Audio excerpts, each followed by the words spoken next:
उत्तर प्रदेश के चुनाव परिणाम के बाद बिहार में बीजेपी पूरे ऑफेंसिव मोड में दिख रही है। जो बीजेपी अभी तक नीतीश कुमार के पीछे पीछे चल रही थी बिहार में, वो अब नीतीश कुमार के ऊपर प्रेशर बनाने में कामयाब रही है बहुत हद तक। नमस्कार, मैं हूं इंद्र मोहन, आप देख रहे हैं बिहार तक। दरअसल इसे इसलिए कहा जा रहा है क्योंकि अगर आप देखें तो सबसे पहले तो वीआईपी पार्टी के 3 विधायकों को तोड़कर बीजेपी में शामिल कर देना और उसके बाद मुकेश सहनी को मंत्री पद से बर्खास्त करवाना बीजेपी की एक बड़ी जीत है। और इन तमाम प्रकरण में ऐसा लगता है कि पूरे प्रकरण में नीतीश कुमार पॉलिटिकली प्रेशर में जरूर रहे होंगे। खैर, बड़ी बात यह है कि बीजेपी अब फिर से चिराग पासवान के करीब जाने लगी है। जो चिराग पासवान पशुपति पारस के पार्टी को तोड़ने के बाद लगातार बीजेपी से अलग हो गए थे, लेकिन उन्होंने कभी भी बीजेपी पर सीधे तौर से हमला नहीं किया। वो अब एक बार फिर से बीजेपी के समीप आते नजर आ रहे हैं। दरअसल बोचहा विधानसभा उपचुनाव जो होना है, इस उपचुनाव में बीजेपी ने चिराग पासवान को साध लिया है। दरअसल चिराग पासवान ने इस सीट पर अपने उम्मीदवार को नहीं उतारा।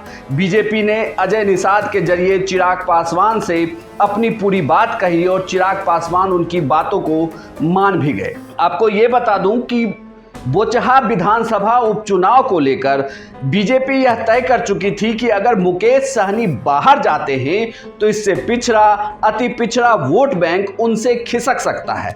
ऐसे में उन्हें जरूरत थी ऐसे किसी लीडर की जो इस वोट बैंक में सेंधमारी भी कर सके और दूसरी जातियों के वोट को गोलबंद करके बीजेपी के पाले में कर सके। चिराग पासवान की जरूरत बीजेपी को बोचहा उपचुनाव के लिए भी हुई और चिराग पासवान मान गए। तो ऐसे में अब फिर से यह कयास लगाए जाने लगे हैं कि क्या मुकेश सहनी के एग्जिट होने के बाद चिराग पासवान को जरूरत है बीजेपी की। वहीं दूसरी तरफ देखें आप तो चिराग पासवान लगातार जेडीयू पर आक्रमण करते रहे हैं। वो नीतीश सरकार को घेरते रहे हैं, वो नीतीश कुमार को भी घेरते रहे हैं, लेकिन वहीं वो बीजेपी के विरोध में कुछ कभी बोलते नहीं हैं। ऐसे में एक बार अगर वो फिर से साथ आए तो बिहार में जातीय समीकरण जरूर बदल सकता है। हालांकि मुकेश सहनी को लेकर अब जीतन राम मांझी ने भी अपने सुर बदल लिए हैं। कभी मुकेश सहनी के साथ खड़े नजर आने वाले जीतन राम मांझी अब साफ साफ यह कहते नजर आ रहे हैं कि वो लगातार इधर उधर कर रहे थे, इस वजह से पार्टी ने उन्हें दरकिनार कर दिया। अब जैसे 165 सीट पर उत्तर प्रदेश में लड़ गए, फिर लोगों से कहा कि हम किसी के सहारे नहीं हैं, हम खुद अपने ये हो गए। फिर यहाँ बोल दिए कि भाई बात चल रही है कि राजद से कि आधा आधा टाइम मुख्यमंत्री होंगे। तो इस तरह की बातें राजनीति में नहीं होती है। अगर होती भी है तो पर्दे के अंदर होती है।